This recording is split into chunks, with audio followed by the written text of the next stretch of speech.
Hey guys, it's Michelle here, and this is our very first episode of Made in America because this is just something totally new that I decided I wanted to do. So this is my new friend Amber, and so this whole idea came to me, and we were driving coming up to Pigeon Forge, and I'm like, I want to do something. I want to showcase people that have products that are made and distributed in the United States. So I threw it out there.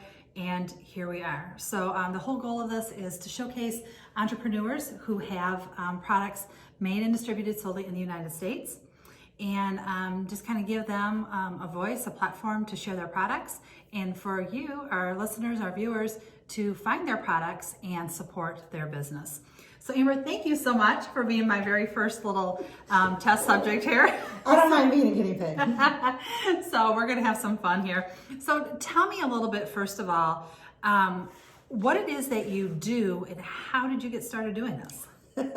How much time do we have? Oh,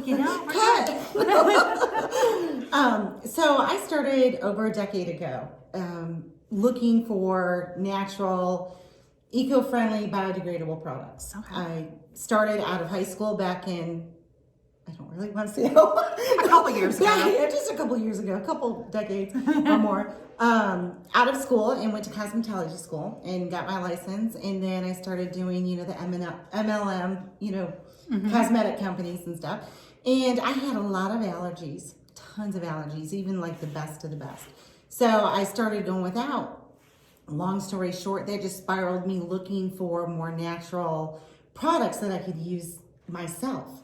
And anyways, I started out making soaps and making lotions and making our own cleaners. Oh. And then I realized, I'm like, wow, I can not only make my products, but I'm saving my family money and they're eco-friendly.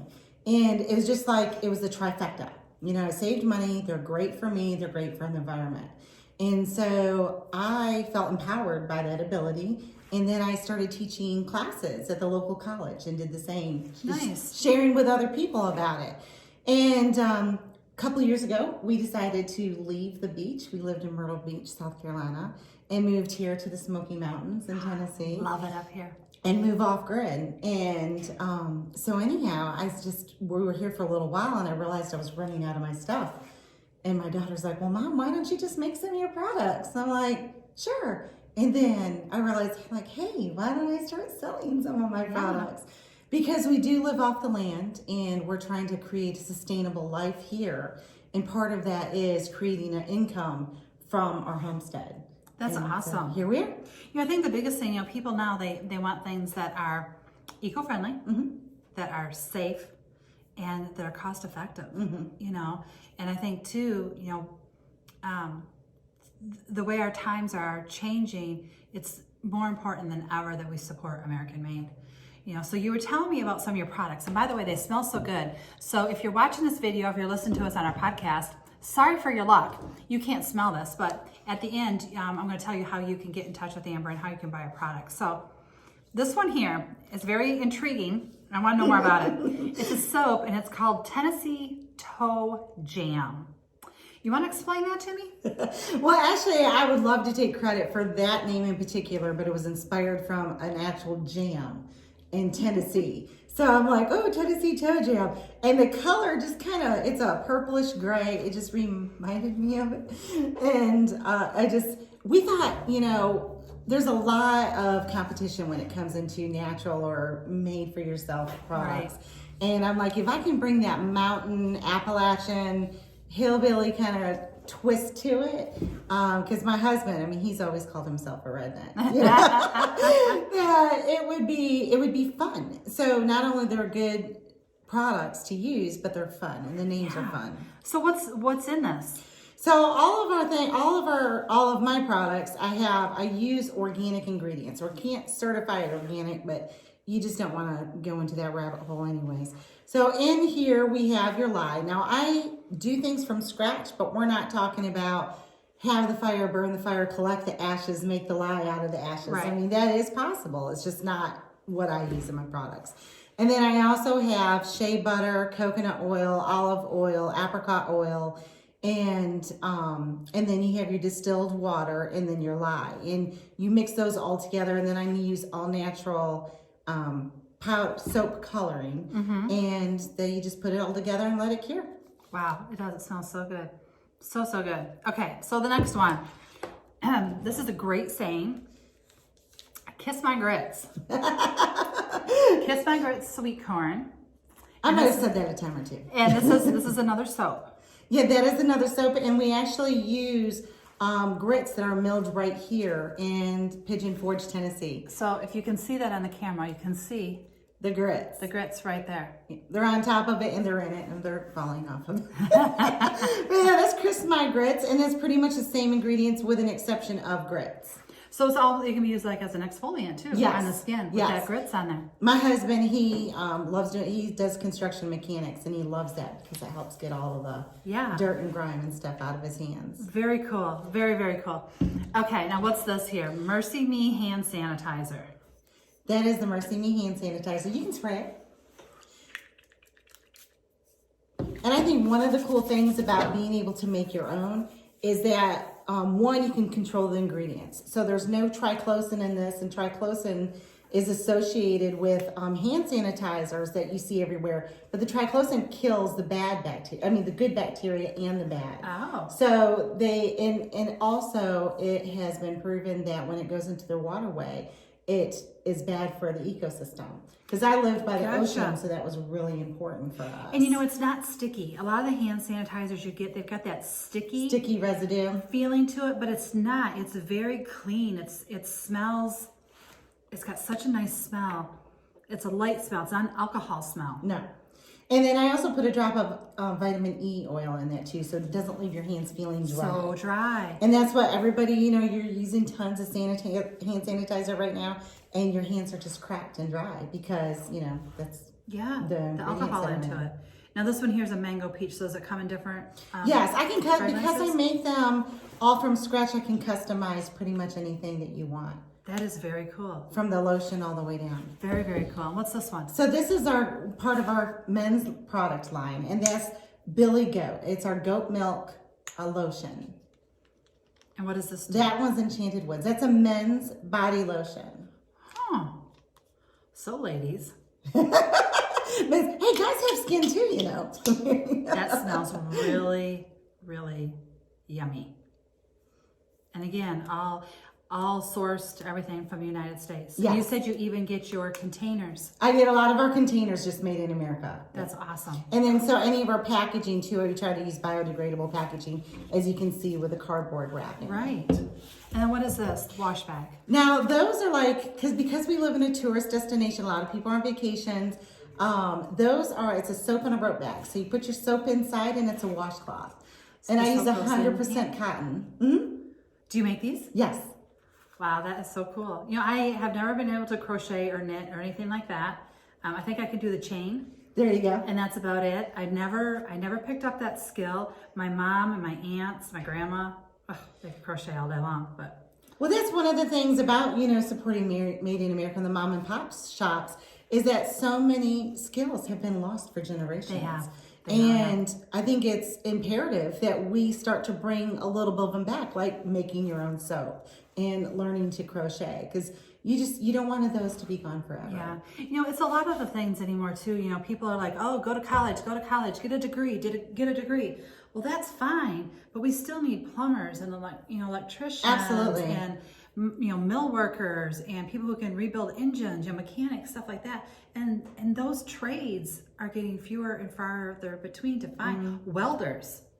A friend of mine back home, her daughter went to the trade school. She dual enrolled her junior, senior year, went to the trade school, and is going to be a welder. They can make really good money. Really good money. Really, really good money. Yeah. So yeah, a lot of this stuff is just, it's just lost. People just don't do it anymore. About as crafty or as homemade as I guess, I make my mom's homemade bread. Mm-hmm. So my mom, who is 90 now, has made her own homemade bread since she was about 17 years old. And I bet she doesn't have any gluten issues either. No, she doesn't. And for the longest time, she never had a recipe. Mm-hmm. She would I can remember being a kid, she had this big orange tub, the big dish tub, and she would put all her stuff in it, every Saturday morning. Well, then as time went on, my dad passed and us kids left, she had to downsize it because she was making like 8 loaves at a time. So then finally we got her to write a recipe down. And, it seems like I made it for quite a while and it turned out really good, but then all of a sudden it just wasn't turning out. And so I called my mom one Saturday, like, okay, Mom, we're gonna make bread. So she still lives in Michigan, I'm in Florida. So we're on the phone and I found out a couple steps that I was doing wrong. And it made all the difference in the world. But at least you still had her that you can call to ask. Because a lot of people, my grandmother was the cook and she's the one that taught me how to crochet. And she never wrote down recipes. Yeah.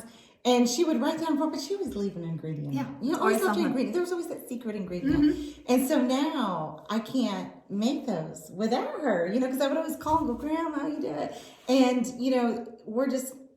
our generation wasn't taught to sit our elders down and glean from them. Yeah. And unfortunately, and so that's one of the reasons why I teach classes. Like, I'll sell you soap all day long. I'll sell you lotion, but I would rather teach you how to make it.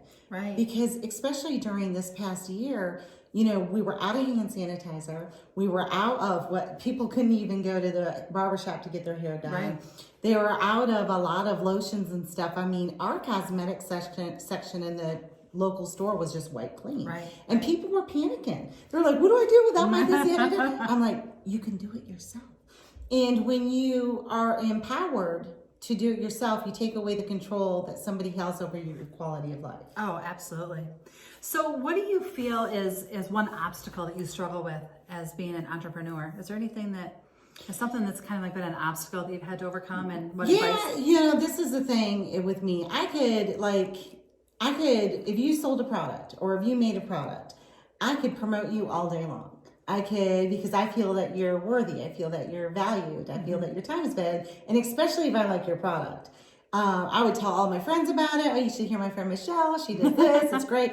But when it comes to myself, I've always had a hard time putting a number on my time. Are we like related? Because I do that same thing. I was just talking to a client. It's like, I have such a hard time putting a price. You have, and because I feel my time is invaluable. Because every moment that I'm doing something else, I'm taking that away from my kids. Right. So how do I put a price on that? It's hard. I would rather give it away for free. It's like, I'll just teach you how to do this for free, then charge you. But I had to it's hard. It was hard, and I'm still working on it, getting out of that mindset, because it is taking time away from my family. And I learned a long time ago. I'll tell you a quick story. I mentioned I used to teach martial arts back at Baker College in Michigan. And it's so funny that we had that connection. Go Blue. And anyways, we used to give our first lesson away for free. And we would never book that first lesson. And I used to listen to Zig Ziglar a lot back in the day. And anyways, I heard one of his, which before they were podcasts, they were podcasts before podcasts were cool. They are on HR and tapes. I listened to one of his things, about valuing your time. And so we started charging $25 for that same lesson that we used to give away for free. We were booked 7 days a week. Yeah. We even taught them on Sundays. And I'm like, there's something to that. So for instance, if you got something, free for, let's just say you're staying at a hotel and you get that little bar soap for free. You just toss it to the side. You use it a couple times and toss it in the trash can. You don't really care about it because you got it for free. But if you paid $6-8 for that bar soap, you wouldn't be tossing it in a trash can after using it one time. Right, yeah. So that's basically, that's my hurdle and that's my struggle, is determining a price for, for instance, my cute it takes me a day and a half to make these. And I charge $6. How do you put a price on, but you also have to make sure that you price it where it's going to move. You're not making this stuff to sit on your shelf and collect dust. Right.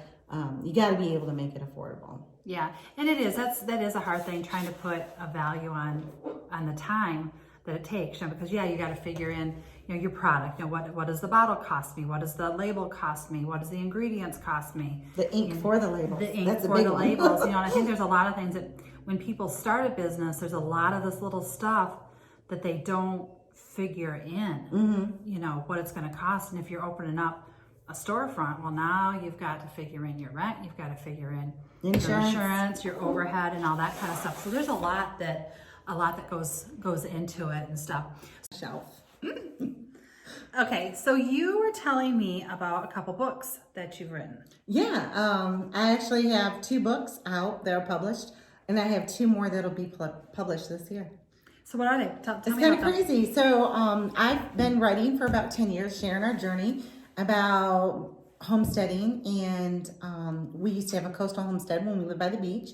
And when we moved to Tennessee, we were no longer by the beach. So I had to call it something else. And it's my homestead life. And I actually do share some of my recipes on my website. But I got approached by a publisher asking, hey, I saw you were a beekeeper. Do you want to write about bees? I'm like, I never thought about writing a book before, and so anyhow, obviously I agreed. And I finished that book right after we moved here. I think we moved here in April, and I had finished it the following January. And it came out in 2019. And it actually is it has been, you can find it at all of your local farm stores. Tractor Supply carries it nationwide. That's awesome. And it is pretty cool. So then after that, Very cool. I got approached to write another one. And this one here is The Beginner's Guide to Raising Goats. Oh, wow. And so this is about raising goats and for beginners. And then the 2 that I just finished are both on chickens. No kidding. My daughter like that. She's bound and determined to have a farm. So both of these are in Tractor Supply? This one, I don't know. I haven't seen this one yet here in Tractor Supply, but Okay. it's online on Amazon. Okay. Barnes Noble, Books A Million. Same thing with the Beekeeping for Beginners. Okay, so it's The Beginner's Guide to Raising Goats, How to Keep a Happy Herd by Amber Bradshaw, and Beekeeping for Beginners, How to Raise Your First Bee Colonies. So check that out, and they're available on your website? Yeah, I'm not allowed to sell them directly on my website, but if you see the picture, you can click it and it'll take you to the link. Take you to the link. Okay, so they can get to it from your website. Okay, awesome. So Amber, how do people get in touch with you if they want to buy your products? Do you ship? I do ship. I ship anywhere in the continental United States only. Okay.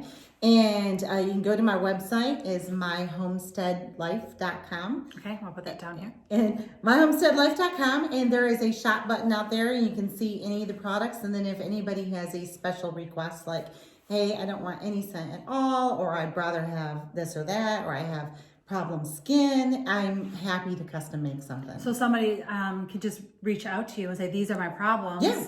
And you can Customize it for their needs. Well, that is so awesome. So Amber, thank you so much for taking this first step on this journey with me. So it's been a lot of fun. And just remember, I was your first. yes, you were my first. You'll always be my first. So I hope you guys enjoyed this. Leave us some comments below. Tell us what you enjoyed, what you liked. Make sure you check out her website. And we are going to have a website as well where you can also find her on that and Facebook page and all that good stuff. So be sure to follow us, subscribe to this channel, share it with your friends and family, and we are supporting Made in the USA. And if you are someone who has products that is solely made and distributed in the United States, we want to talk to you. So again, Amber, thank you so much, and chat soon.